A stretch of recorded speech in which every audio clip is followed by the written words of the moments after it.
Hello, hello, Hello, hello. hello. Welcome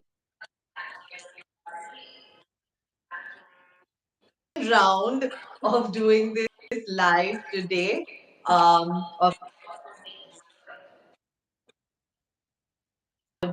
Body Mind Soul community. If you're here for the first time, welcome, join into this community, and you've always been a part of this from the very beginning, then welcome back. Thank you for joining in. Empowered Body Mind Soul keenly looks forward to being a part of your journey to empower you you to live your best life on a daily basis through your health, through your emotions, through your mental health, through your finances, your career, and your spiritual growth. So, welcome to this community on this specific series of Doctor Meets Healer. We are on episode number 3 as we focus on the digestive system and how it impacts your decision making. Before we go ahead, let me introduce myself. I'm Manali Mehta. I'm the founder of Empowered Body, Mind, Soul. I have been in the field of healing, training, and being a part of people's journey as a transformation catalyst for 15 years now. And health is a very dear part of my journey. And I love creating simpler methods for people to take care of their health and their well being. And that was one of the reasons why we wanted to start this journey. And then Harshita just took it over and made sure there was the right balance of amalgamation to it. So Harshita, go ahead, introduce yourself, and let's get into the digestive system topic for the day. Hello, everybody. Welcome to Dr. Meets Healer episode 3, which is on digestive health leading to better decision making. If you know, let me introduce myself. I am Dr. Harshita, a proper medical allopathic doctor who used to prescribe medicines. And as I went on, I realized that just symptomatic relief to patients was not giving them a long term solution. And that's when I ventured into different other modalities, and that's how the integration happened. And now practicing more holistically at Empowered Body Mind Soul, leading all the health therapy sessions wherein we combine psychology and different other aspects of mental and emotional level along with physical health to give you a complete root cause approach to any disease. And today's topic, the digestive health, is actually dear to me in a way because being practicing from 4 plus years, I realized that how important digestive system is, because somewhere or the other, every disease root cause was actually coming to gut health, and that's why we chose gut health to be the topics in the initial episodes itself of our Dr. Meets Healer series. So let me quickly tell you what are we going to cover in today's live. So first thing, we will be going into the structure of digestive system, that's the anatomy. Second will be how digestive system is connected to your decisions. That's where the blend is going to come in. Third are those key processes which we encounter on daily basis, which we will get into a depth of it from both doctor and healer perspective. And lastly, like every time, you'll get tips from us so that you can take charge of your gut health. Let me know in comments how excited you are. I want to see some yeses. Only then shall I begin with the first part, which is the anatomy of our digestive system. So, Mali, I just wanted to confirm once, is my voice clear and the video clear?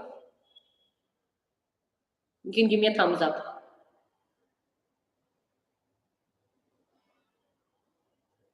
Slightly echoing, but otherwise, Okay, great. So then I can see yes is coming in. Great. Let's begin with where does your digestive system even starts? The digestive system starts from the mouth. Your mouth, your tongue, everything is where your digestive system begins. From there is where there's something called food pipe, which actually transports all the food which you've tasted, which you've chewed to your stomach. So, which the technical term for food pipe is esophagus, but we can let the technical term aside. Let's keep it simple. Food pipe is all that you need to remember, which basically transfers your food from your mouth all the way to your stomach. Now coming to stomach, which basically gets all the attention of the digestive system. We usually forget that there are other organs, but stomach we always remember. So stomach is where basically our food sits, and that's where the breakdown of food actually begins. The digestion is where begins in stomach. So stomach is basically just the size of the fist, and when there is food, it actually expands. So you can imagine like a ball which is punctured, which has lost all its air, it's completely flattened, and then as soon as you fill in air into the ball, it expands. So that's where the stomach is. After stomach is where your intestine comes in. Let me tell you an interesting fact of your intestines.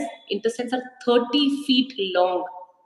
So if you can actually spread your intestine end to end, it's 30 feet long. All of that 30 feet long has actually just been coiled up and stored into your small little abdomen.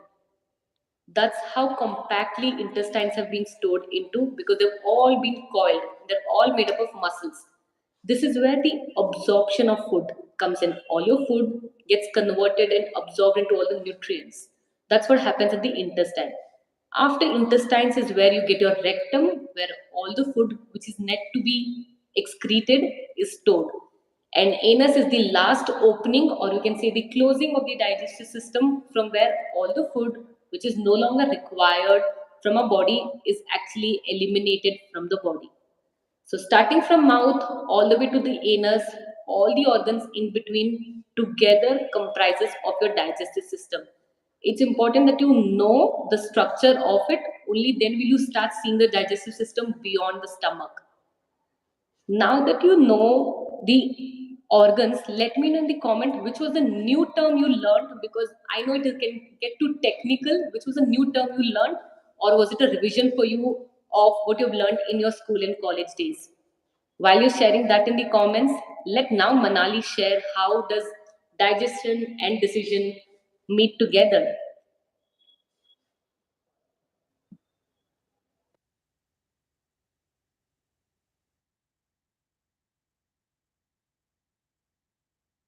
Better? Awesome. Okay, so let's go ahead, everybody. We already have our bio teacher complete of the digestive system, and now we digestive system. But if you are somebody who really isn't sure of it, you can go back to any of our posts and you will find all the body parts of the organs of the digestive head from the point of view when we look at it from a psychological point of view or a spiritual energetic point of view of what the digestive system fundamental basics. Every time that we focus on our health, our body is considered as our temple. So what is why the temple really matters on how we experience this body, how we experience this temple. Temple is our soul, is our thoughts, it's our emotions, it's our energies. So those thoughts, those emotions, those energies are the ones which channelize and direct our physical body to behave in a certain way. When you understand, it will make more sense of how the doctor meets healer combines to give you a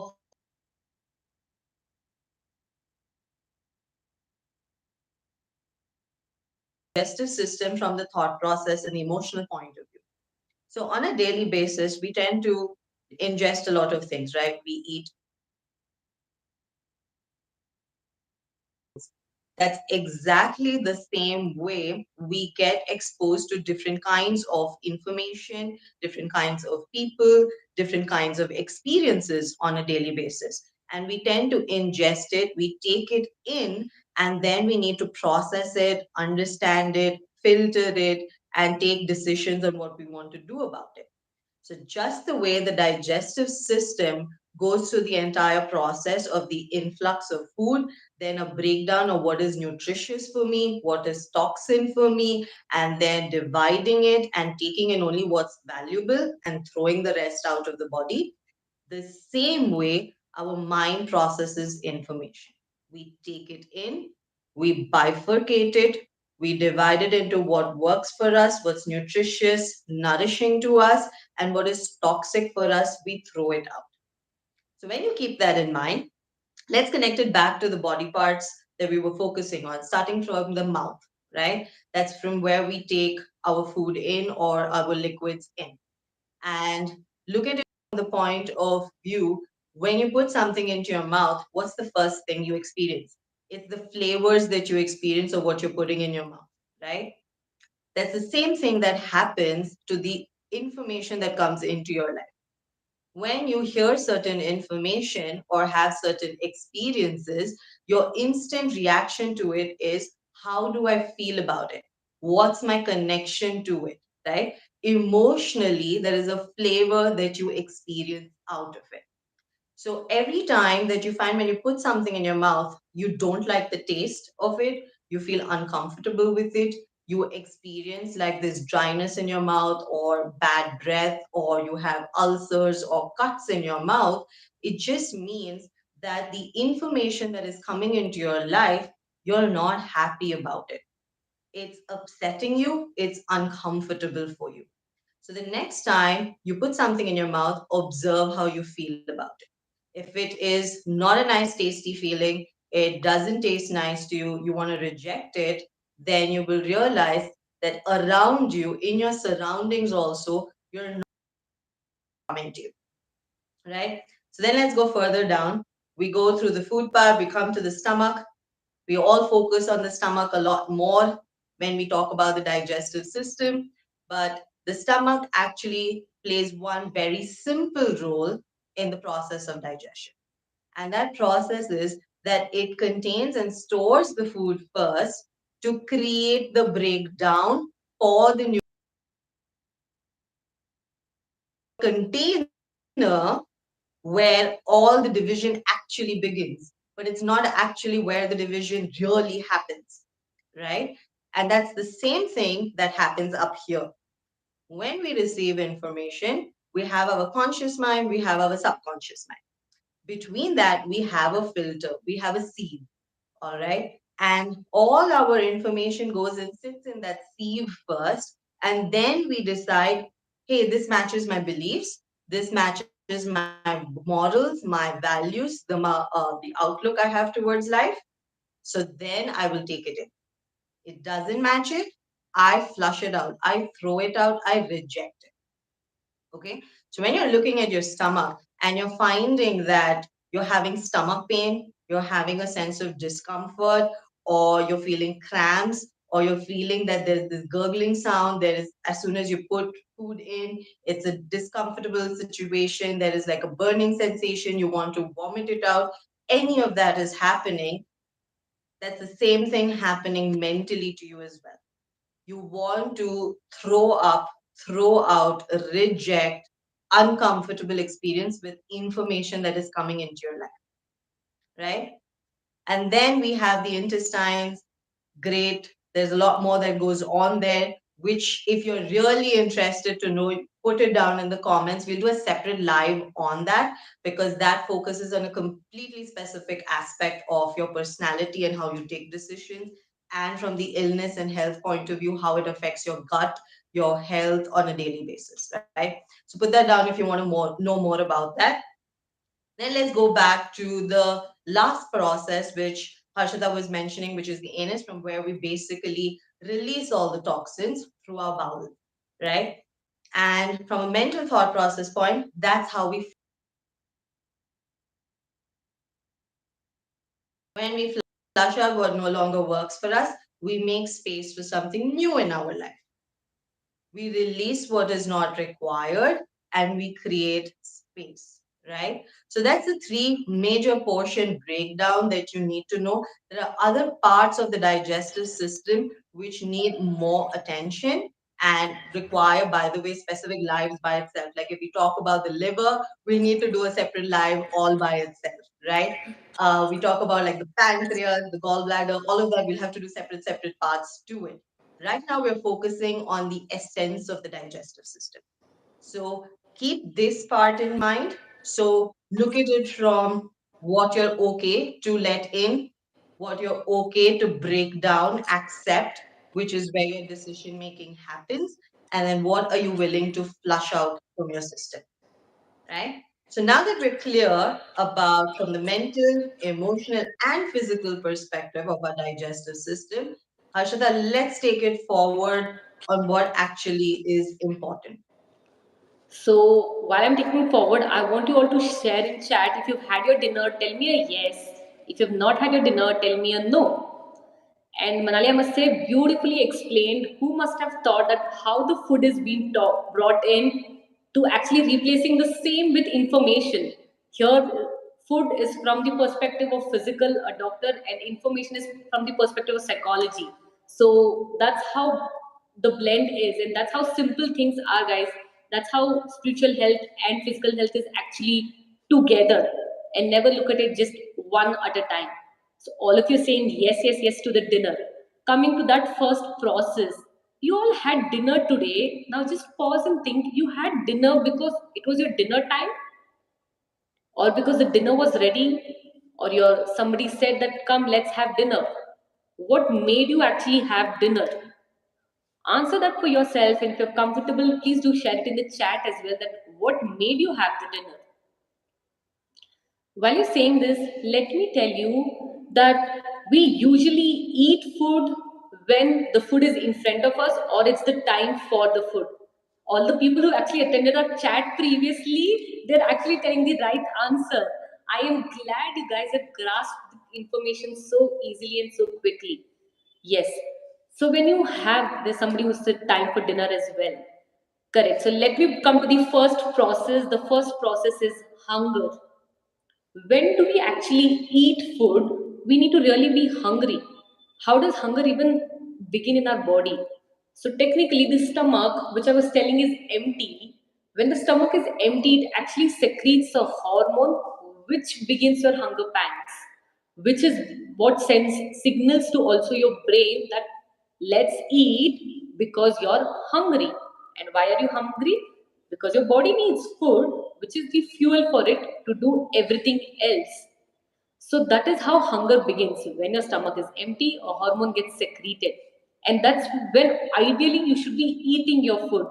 But usually what we do is we see food, we eat. There's time for it to us to eat, we eat. We technically ignore the sensation of hunger in our body. So that's where you need to pay attention, that is your body really hungry? Even though it's dinner time, is your body really hungry? And that's when you eat.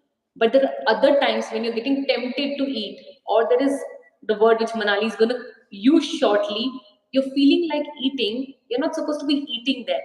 That's what Manali is going to share with you, that what are you supposed to eat, do when you actually just feel like or think about food, but you're not actually hungry.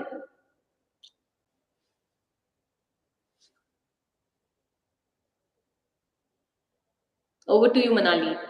Okay, so you guys are focused on the biological aspect of hunger. So now you know whether you were hungry or not.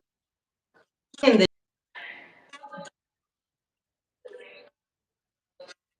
savory, like in the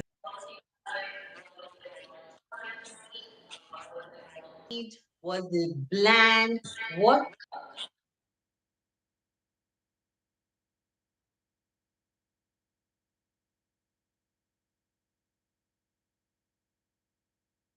reflect what's going on internally as well?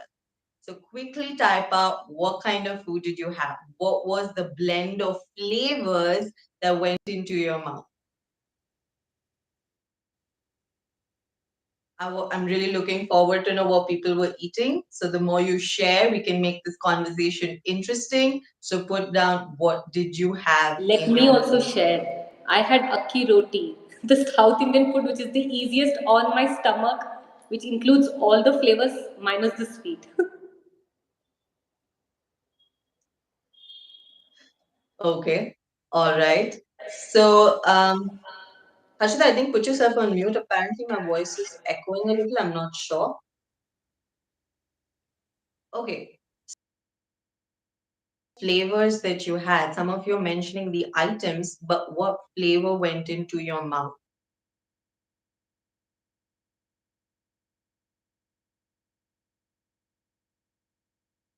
To it? Did you find that your food had a a tint of sweetness to it? Did you find that your food was tangier? Did you find too much flavor was pretty bland, right? What was it? Okay. So we tend to reach out for is craving for. And how do these cravings get decided? These cravings get decided based upon our emotional mindset at that moment. Okay. Our emotions and what is lacking or what is present in our life. And that is one of the most important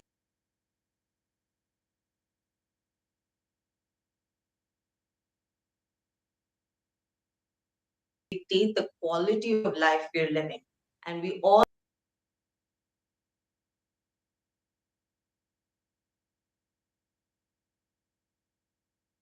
So let's understand what flavor means what emotion, right? So if you are craving for sweet food, it means that there has been a lack of love, affection, sweetness, appreciation in your life.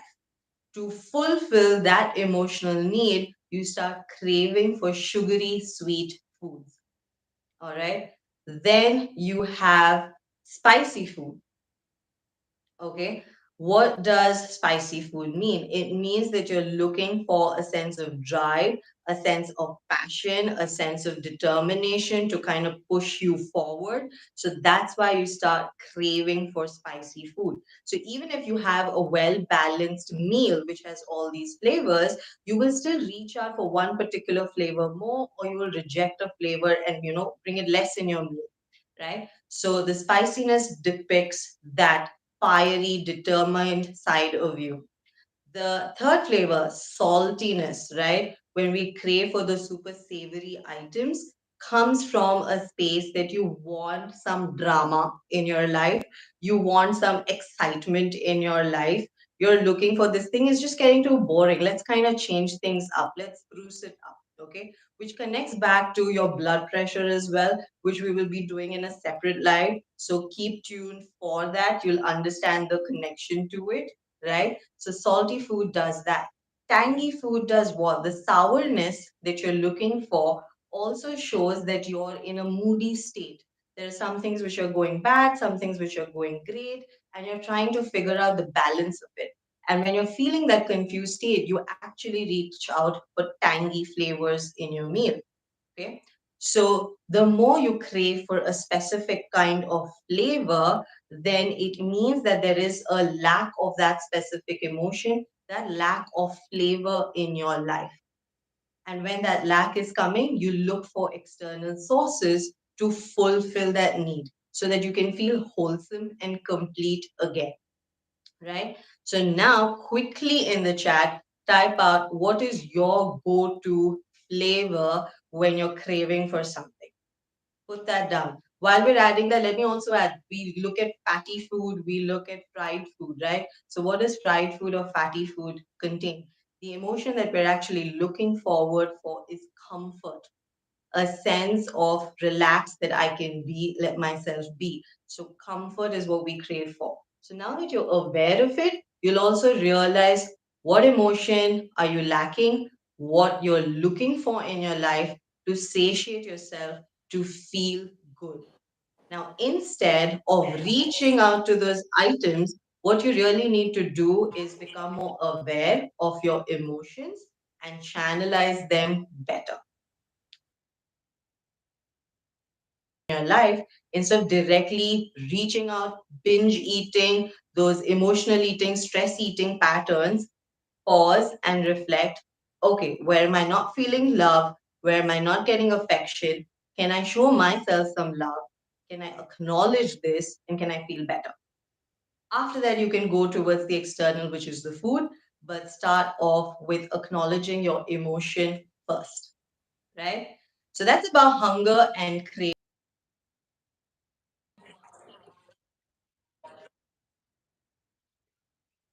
mindful of that. So let's go to the next part of it, Harshita.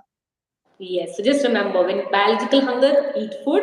When it's emotional and psychological hunger, indulge in the emotion, which is what you're missing. So that's how simple gut health can be, guys.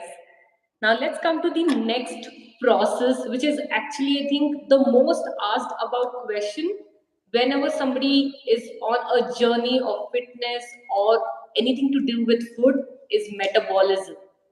So tell me in chat how many of you find your metabolism to be slow? Say the word slow. And how many think your metabolism is fast?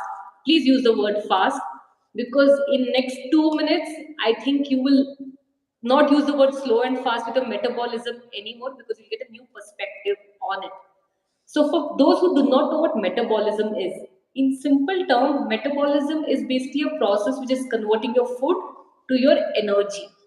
Basically, food is what you're consuming from outside, which is acting to be a fuel. That fuel is converted into basically the calories. So your body can be utilized as calories. And why is it required? For any activity at the level of body, it requires energy. It requires calorie. For me to speak, for me to do these actions, for you to able to breathe, for the blood to circulate, for you to even move your eyelids, every action in the body requires calories, requires energy. In fact, the food which you're eating, which needs to be digested, also requires calories. That is why energy is important and this process of metabolism is important. So, all those who mentioned your metabolism is slow, let me share a good news with you. If your metabolism is slow, that means you need less amount of calories to do any work. For people whose metabolism is fast, you need more calories to do any work. So, if my metabolism is slow, for the same action, I just need X amount of energy if my metabolism is slow. But if my metabolism is fast, I need X plus Y for the same amount of action. That's a good side for you to have slow metabolism. Now, what's important is metabolism is always connected to weight. It's usually said that if you're overweight, you're fat, that means your metabolism is slow. And if you are not overweight, you're very thin, your metabolism is fast. That's a myth. Please throw it away from your information right away. That's one information you need to flush out right away. That's a complete myth. If you really want to change your weight, make sure that the amount of calories you're eating and the calories you're burning, that is where you're creating the shift. If you want to lose weight, eat less calories and burn more calories. If you want to increase weight, you do the reverse. You eat more calories, you burn less calories. I think that's the only time I will use the word calories, otherwise, never see food as calories. Only see it while burning. Now, let me give you quick tips on how you can really increase your metabolic rate or basically increase your calorie burnout. One quick way to do it is increase your muscle mass. So, having more muscle in the body automatically makes your metabolic rate faster. That's actually one advantage men have. Even though this is a March month, we are celebrating Women's Day and womanhood. Let me give you a good news to all the men. Your metabolic rate is naturally slightly more just by being a man because you have more muscle mass, more bones, and little less fat comparatively to women because women need little more fat in the body. So that's one advantage men have if you want your metabolism to be fast. Second way to increase your metabolism is to basically go ahead and add fruits and proteins in your diet. These food is basically a catalyst to increase your metabolism. So two quick tips: exercise so you build more muscle mass, strength training, weightlifting, and second is add fruits and basically proteins so your metabolism gets kick started. That's the perspective of metabolism from a doctor. Now let's understand how slow and fast metabolism relates to your decision making. So it may not be a very direct correlation between metabolism and your decision making, but let's understand it slightly different. Okay. Beyond the whole biological perspective of it, what is the end result when your metabolic rate is high? There is a sense of agility in your body, there's a sense of strength, there's a sense of stamina, there is a sense of structure and movement in your body, right? When your metabolic rate is higher. And that directly shows how you take decisions in life.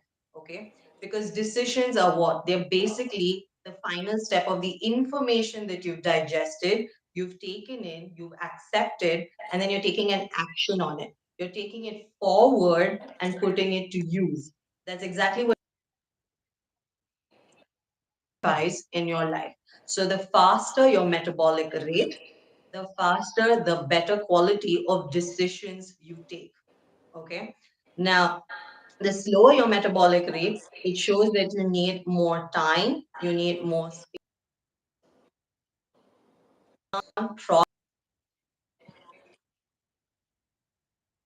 Are either of these really great? No, that's not the point of it. But the point of it is how you take those decisions will also signify the overall working of your digestive system and the impact of it in your life, right? Like just the metabolic rate is the final symptom that you're seeing. There's a lot of back process that goes beyond it, right? So the same way your decision making has a specific process to it beforehand. First, in the chat, put down how do you think you take your decisions? Are you somebody who takes emotions into consideration and then you take a decision? Or are you somebody who focuses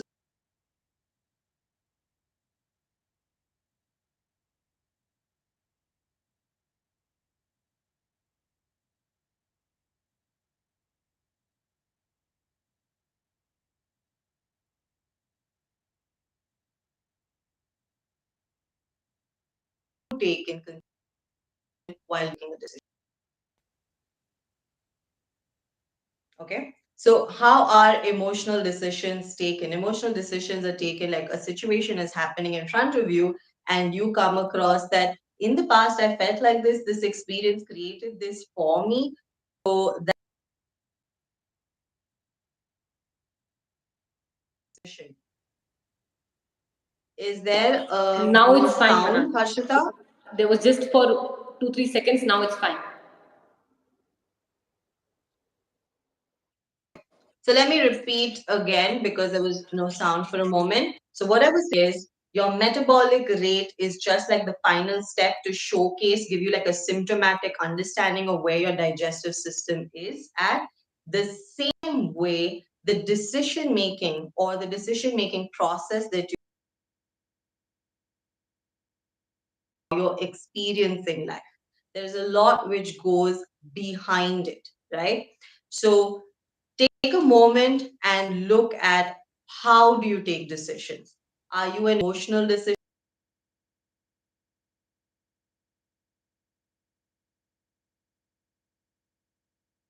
person? Sometimes emotion, sometimes logic, sometimes it's happening. Let's mix it up. What kind of a decision maker are you? Feeling angry, I'm feeling hurt, I am feeling happy, so I will decide this. Or you're going to see this is fact A, this is fact B, this is fact C, so it equals to this, so that is why I'm taking this decision. Or sometimes you just say, let's just leave it up to the world, let's just leave it up to God, let's just leave it up to the forces, and that will take my decision. How do you take your decisions? Put that down, right? So if you who's an emotional decision maker, you're working from the mouth portion. We discussed flavors, we discussed emotions over there, right? So that's where you're taking your decisions from. So in life, also, you're somebody who focuses more on what is the flavor of the food that is coming into your mouth that supports you in living your life. You'll be one of those fussy eaters basically. I like the taste of this, so I'm going to eat it. I don't like how this tastes in my mouth. I'm not going to touch it. No, no, this doesn't work for me. So an emotional decision maker focuses more on the mouth. So if you're taking bad decisions, issues, you'll have ulcers,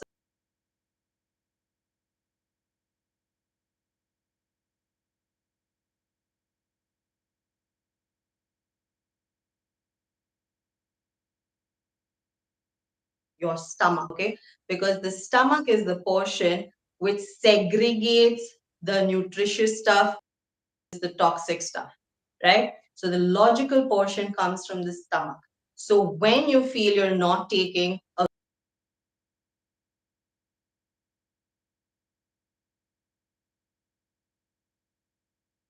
you'll start feeling that your digestive system is not like the stomach's not feeling okay, you're feeling uncomfortable, you're feeling queasy, all of that. Okay, so that gives you a direct understanding also that whether you're taking logical decisions or emotional decisions, the impact will show up like that, right? So, with that understanding, know that decision making needs to be a step by step process, right? So, Harshita seems to be like my networks No, again no, it's behaving like completely our. fine. It's fine? Yes, yes, it's completely Okay. fine. All right. So, guys, just in case the video is pausing, take this as a real life example of how your digestive system is. It sometimes becomes mysterious, it sometimes becomes funny, and then you need to figure it out, right? So, coming back to focus, so your metabolic rate showcases your decision making. So, you want to start taking more logical decisions in your life. So, the first step to remember, I'm giving you your tips right now, so make a note of it, is make sure that your decisions are being taken from the here and now in this very moment. Okay, do not base it on past experiences, past feelings, past thoughts. Do not base it on what's happening in the future, how will things turn out, blah blah blah. Okay, because both don't exist in the now. So focus on what is the information that is there in front of you. Okay, so make sure that you have the people in mind, the information in mind, the resources in mind, and then logically how it's going to benefit you, and then take a decision. Okay, so once you start doing that, you'll automatically start seeing that your entire digestive system becomes better, and you'll automatically see your metabolic rate also becoming higher. Okay, so Harshita, I think that people are still feeling there's a slight choppiness. So I would suggest you kind of repeat the next part. Okay, sure, done. So, do you want to complete the tip of it, the last tip which you want to complete, and then I will give a review. I'll give the affirmations in the end, but just make sure you just kind of keep it up because I'm not sure what's going wrong this time. Okay. So you all mentioned for yourself that what kind of decision maker are you? Are you a logical decision maker? Are you an emotional? Or you just leave it to universe will take care of me, or whatever is gonna happen, that's gonna happen. So let's understand how that works with your body. Just to review what Manali said, if you're an emotional decision maker, you're taking decision at your mouth level. You're taking decision based on the flavors of life, and that's when you will end up facing issues at your mouth level, ulcers. I don't like this taste, I don't like this thing, so let me take decision because this is my mood right now. I'll take this decision. My mood may not be same, my emotion may not be same afterwards. So that's the decision making when you're taking it emotional level. Now, coming to if you're taking decision based on logic, that's when you're taking decision from your stomach. Your stomach is where actual breakdown of information happen, which Manali just said, and how you take in information, which is based on your beliefs. It's connected to your own morals, what you already know, or decisions which you then the information which you neglected, which is not required for you. That's when you're taking decision based on fact. Fact A is there, fact B is there, fact C is there. Let me take the decision logically. So that's what is a logical decision maker. So what's the right way to take the decision? The right way to take the decision is living in the moment and making a choice. Completely being here and now, no past baggage added, no future anticipation, assumption added. You're right now here in the moment, and you're taking the information based on all the facts and the information which is available to you. That's the right way of taking the decision. This is how metabolism is actually connected to decisions. It's not a direct correlation, but if you have fast metabolism, that tends to mean that you're taking decisions quickly in the time given. If you have a slow metabolism, it just means you take your own sweet time, you delay it little to take come to a conclusion.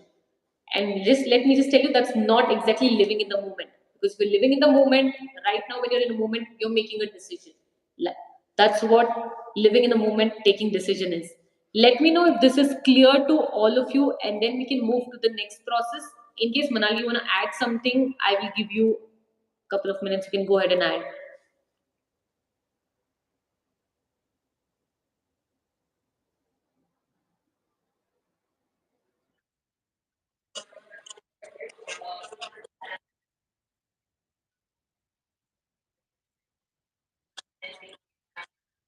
Also ahead from that.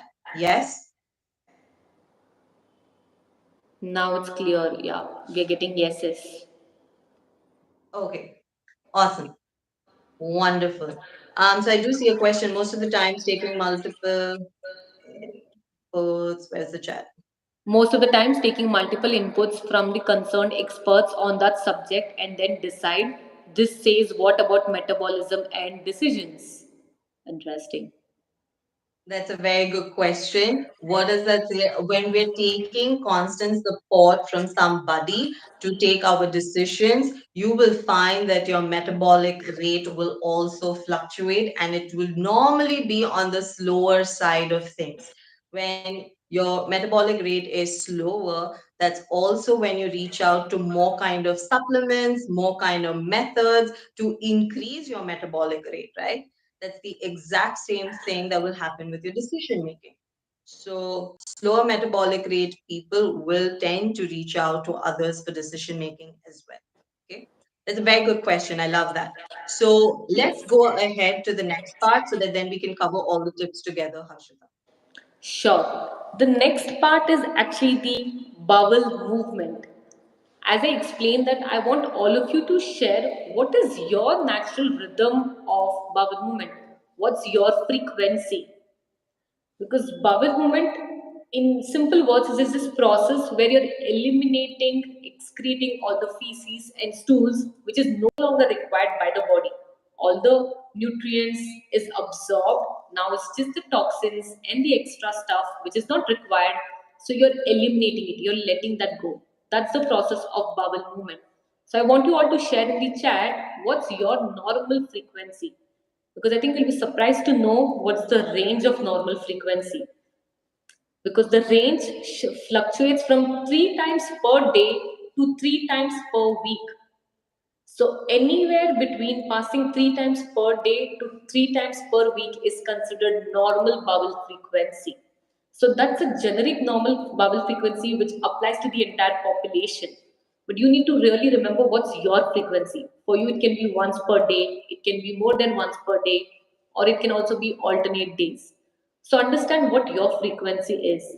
Because when there is a derail from your frequency, what's a derail from your frequency? Let's understand. If the frequency is reducing, that's when you'd end up with constipation. Reducing the frequency and having difficulty in passing your bowel, that's where you lead to constipation, because your bowel movement has slowed down. Just like metabolism has slowed down, your bowel movement has actually slowed down. Coming to what increase in frequency is, increase in frequency and also passing bowel which is not completely solid, it's semi solid or liquid, is what is leading to diarrhea. So these are two extremes or the abnormalities of the bowel movement: constipation where the frequency is decreased, or diarrhea where the frequency is increased. So usually diarrhea happens when you ingest something which is not healthy for the body, when something is toxic, when body considers this is not good for me. If that is happening, that's when the body will try to flush it out, remove it. Just like when we get an information which is not clear to us and we reject it, that's how the body is trying to flush out something which is not good. That's why the frequency has increased. If that's happening for you more than a day, I would suggest take an expert opinion, consult a doctor, because that's when there could be an infection which would need immediate medical treatment at that time. Whereas on the other end, if you're getting constipation, the frequency is reducing. That's usually happening when your diet is not balanced. What do I mean by a balanced diet? Is eating all kinds of food, your fruits, vegetables, carbs, proteins, making sure there is fat, making sure there's fiber, and there's adequate amount of water and liquid related. When all of that is there, a complete balanced diet is there, then automatically your rhythm is going to be normal and you will not be on the side of constipation. So this was the perspective of a doctor from medical perspective what your bowel movement actually means. Let's connect that back to how decision and informations work. So you actually made my job very simple. So let's just go directly to the point of it all, right? I discussed in the beginning that your digestive system tells you what you want to retain, the nourishing part of things, the nutrition of things, and then what you want to flush out, the toxins of it, right? So now, if is, it will give you a clarity on how easily you're willing to let go of the toxic, negative parts, negative information, negative experiences, negative people, negative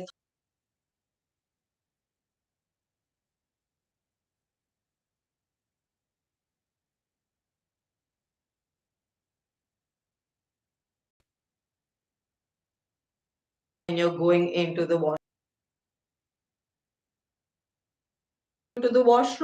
What I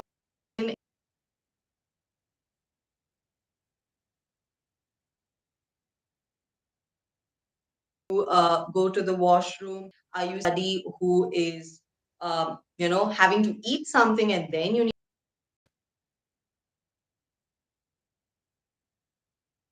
on something before you go to the washroom? It also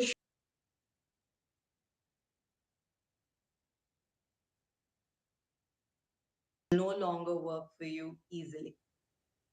Okay, so you struggle with flushing out, not realizing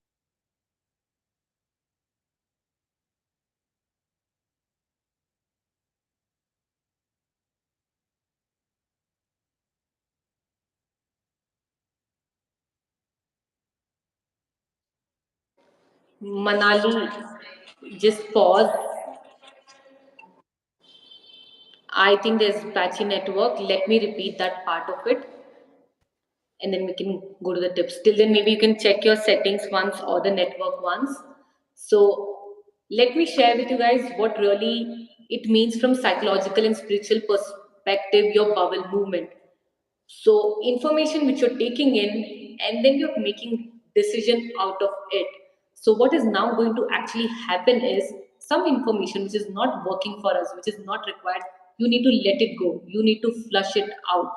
So if you're able to let go of things easily and effortlessly, then your bowel movement is restored to normal. But then you will see that there can be times when you're not able to let go. You're holding on to some part of information, some part of decision, something which is pending. That's when your bowel movement slows down. And also, what happens is if you need support before using the washroom, if you're dependent on your tea, coffee in the morning, only then can I go to the washroom. Or when you're in the washroom, you need your newspaper, you need your phone to keep scrolling, you need any kind of support. That's when also basically it means that your emotions are coming in between and you're not able to let go of things easily. You're holding on to it. The more you hold on to it, your bowel movement slows down. The easier you're able to let go of what is not working for you and you're able to move on, your bowel movement will be at the normal rhythm.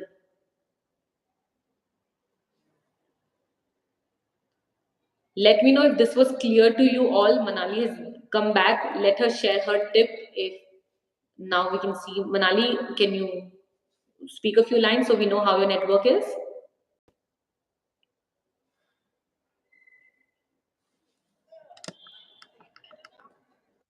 No, your video is completely paused and it was quite low. Now your video is back.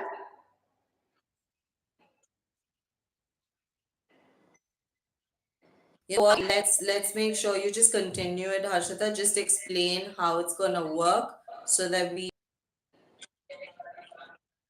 So I did complete the bowel movement explanation completely. So I think we can now go into tips from doctor and healer perspective.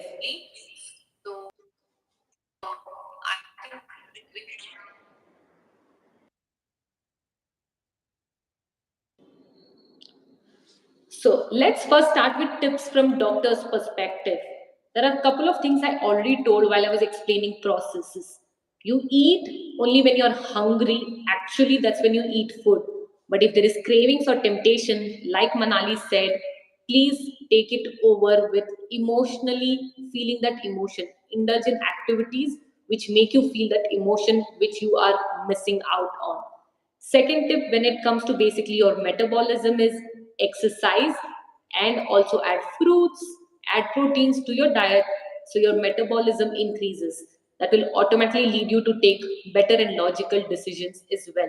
And also remember while taking decisions, you're taking facts into consideration and you're in the here and now. Third tip, which we mentioned during our bowel movement, from physical perspective, eat a balanced diet. Make sure there's fiber, water, proteins, carbohydrates, fats, all kinds of elements into your diet. That's when you'll be able to completely have make sure that your metabolism and bowel movement is fine. And coming from healer's perspective, the affirmation which you can use so that you can release and let go of things which is not working for in your favor is I let go and I let flow. So times when your bowel movement is not normal or you're feeling constipation or you need support of chai, coffee, newspaper to use the washroom, tell this affirmation instead. I let go, I flow for 7 times or 21 times and see the magic happening. So these are our basic tips which we want you to follow to increase and improve your gut health. Now let's see if Manali's network is fine. We will also do a quick meditation like every time. So Manali, can you check once? If not, then I'll go into my different tips and we can take Q&A till then. No, I have a feeling it's still choppy. I'm not sure. And if I change the network, the whole live will get cut off. So go ahead with your tips. And what we'll do is we'll post a short meditation clip on our YouTube and on our social media later on. So you are technically completely clear now. So let's just do one thing. Guys, please put in your questions in whatever questions you have. We will take your questions. Your network was clear now. So do you want to give it a shot to the meditation?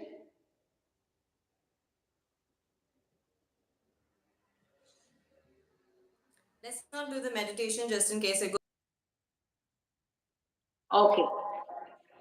later, which they can also utilize on a daily basis.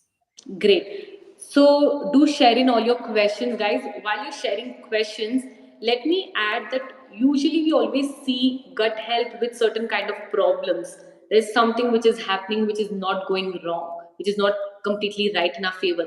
So what do we do in that cases to really improve our diet in a gut health in a better way? So I say my 3 R's in that. So, what are my 3 R's to make sure your gut health is becoming better and better on a daily basis? The first R is remove. Remove what food item or something you're not able to take in. Your body is not able to process and digest. Those are the things you remove. Do you remove it permanently? Not at all. Remove it for certain duration. You give time to your digestive system to become better. So that's the first thing you remove. Second is restoring your gut health. What you need to do is basically your gut health needs certain time to restore. Along with time, it needs nutrients. So the lining of your entire digestive system becomes better. And those nutrients are your prebiotics, probiotics, your vitamins like zinc, vitamins like B12. So these are the kind of nutrients your digestive system requires. Yogurt is one good prebiotic and probiotic. So that's the nutrients your body requires to improve your gut health. Do consult your doctor before taking any of the nutrients and any supplements to improve your gut health. Once you're able to improve your gut health, that is when you reintroduce the food item which you had stopped. Suppose I would share a story with a client when I was working with her. She used to feel bloating, constipation, and there used to be vomiting immediately when she used to eat anything related to maida. So what we really did to that was we stopped maida for a while. We worked for a couple of weeks on restoring the digestive system by adding prebiotics, probiotics, giving in the supplements which was required, which was mainly the zinc and vitamin B12. And once the gut health was becoming better, her symptoms were going away, and she was able to take in different foods. We reintroduced maida, and now she even eats pizza and she's completely fine. Nothing's happening to her. So that's what you do in cases of certain food which you're not able to digest, certain things which is leading to different kinds of symptoms. And that similar things is what you can do for your information as well. When an information is not making sense to you, let it go for a while. Then work on your own perspective of making sure you're becoming more broad minded, you're adding more beliefs, you're speaking to more and more people, you're getting more perspectives. And that's when you reintroduce that information. And then when you'll be able to reintroduce, you'll be able to factually see that is this information making sense to you or not. One in affirmation for your metabolism, I see that comment a lot, that what affirmation is required for your metabolism to become better. So one quick affirmation for that, please make a note of it. I embrace and accept all the information coming to me. So that is going to ensure that all the information which is coming to you, you're able to accept it, and that's what's going to improve your metabolic rate. So there were two affirmations which I mentioned for your metabolism is I embrace and accept the information coming to you. For bowel movement, which I mentioned, was basically I let go and I let flow. Let me take in question metabolism question I've answered. What are the reasons for food allergies from birth? Okay, and there's another question on food allergies. What does it indicate and how to overcome them? So for food allergies, the three tips which I mentioned, the 3R is the best tip. Remove it for a while, restore your digestive system. That's where you may need support of the expert, and then reintroduce it. But what does food allergy mean from a psychological perspective? It basically means you are not comfortable with it. You dislike the environment or anything which is coming to you. So that's what a food allergy actually means. There is a dislike, uncomfort to the environment. It could also be to certain people as well.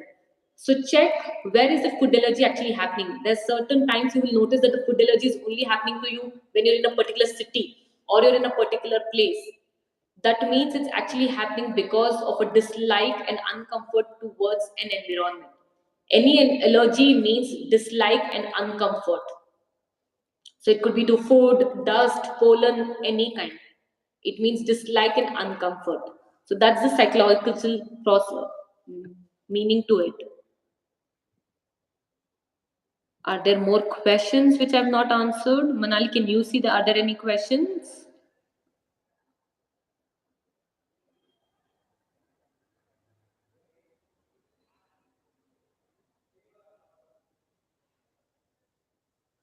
So there's also for allergy, there's a thing about being it from birth.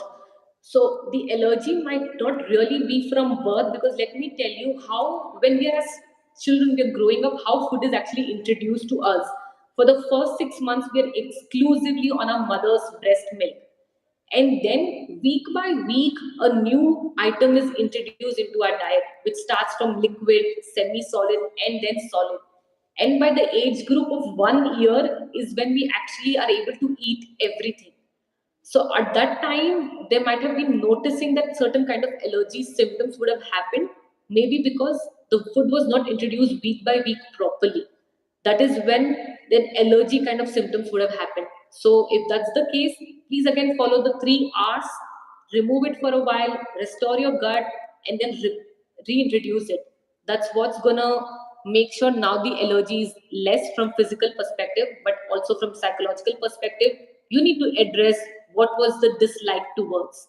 When you're able to address what the dislike was towards, the allergy is not going to come back.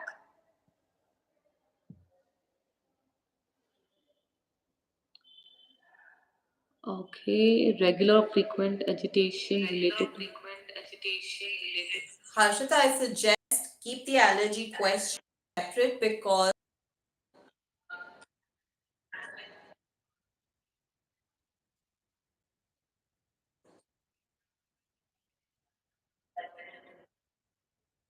from the environment point of view, but it can also matter on our nervous system, our immune system as well.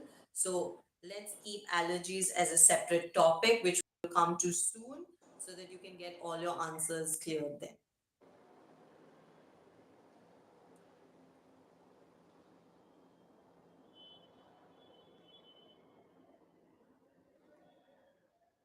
Sure. So, so there's a question that now somebody's become lactose intolerant and wasn't there lactose intolerant earlier. So here there could be something actually from psychological perspective. There would have been a shift or a change in the person's life journey. There's certain thing which he's developed dislike towards, and that's one way it's showing towards lactose intolerant. We'll of course address this more in detail in our further coming lives. There's also one question. Let me just read the question. The process of bloating and gas. So, an interesting thing, bloating is actually not just related to your digestive system. There is a system which we will come to very soon. That is where bloating actually comes in. But anything which is related to like bloating and gas, when it comes to your digestive system, what it means is physically your body is not able to break down that food. That's why there's excess of air and gas formation which is happening because it's not able to break down the food properly. That's what it means physically. And again, when it comes to emotional perspective, is you're not able to take in that information, you're not able to take in and accept what's coming to you. That is one way of bloating being a symptom for not being able to take in what's coming to you.